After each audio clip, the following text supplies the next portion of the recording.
Welcome back to Social News Network. We are bringing you an important update on the unfolding situation in Venezuela following U.S. military action and the reported arrest of President Nicolás Maduro. The United States now says it's not at war with Venezuela, as Maduro is confirmed to be held in a New York jail. Here are the latest verified developments.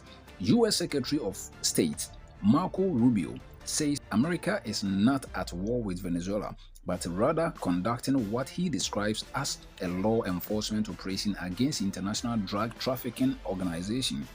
Speaking to multiple U.S. media outlets, Rubio said the operation that led to the capture of President Nicolás Maduro did not require congressional authorization because it was not an invasion. He added that U.S. actions are forced on protecting American interests, particularly drug trafficking and migration concerns.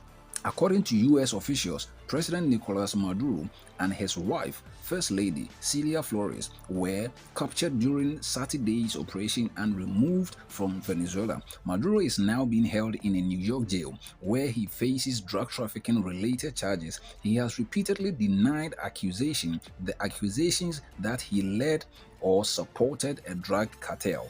Rubio confirmed that the U.S. considers Maduro the top priority target, saying additional arrests were not pursued to avoid prolonged military presence in the country. Venezuela has strongly condemned the U.S. action, calling it military aggression. Vice President Delcy Rodríguez has since been sworn in as interim president. However, Rubio says the U.S. does not recognize the legitimacy of the current Venezuelan leadership, stressing that the legitimacy would come through a transition and future elections.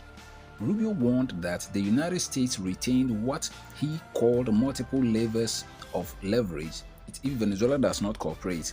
This includes continued oil restrictions, seizure of sanctioned tankers, and interception of drug smuggling vessels. He said Venezuela would be judged by its action, not statements, particularly whether drug flows and migration pattern changes. On the ground of Caracas, the city remains largely quiet. Residents are going about daily life, but correspondents report a mood of uncertainty and caution. State television has been broadcasting pre-recorded programs with no live news updates. One resident said that Venezuelans simply want to live without fear as the country waits to see what comes next. President Donald Trump says the U.S. will run Venezuela until what he describes as a safe and orderly transition can take place. His remarks mark a shift from earlier pledges during his second term to avoid starting new wars, raising questions about the long-term U.S. role in Venezuela. At this stage, the situation remains highly fluid, with major political, legal, and humanitarian implications still unfolding. Social News Network will continue to follow developments closely and bring you verified updates as they emerge. Thank you for watching. Please subscribe and share this video. Stay informed, stay aware, and stay connected with Social News Network.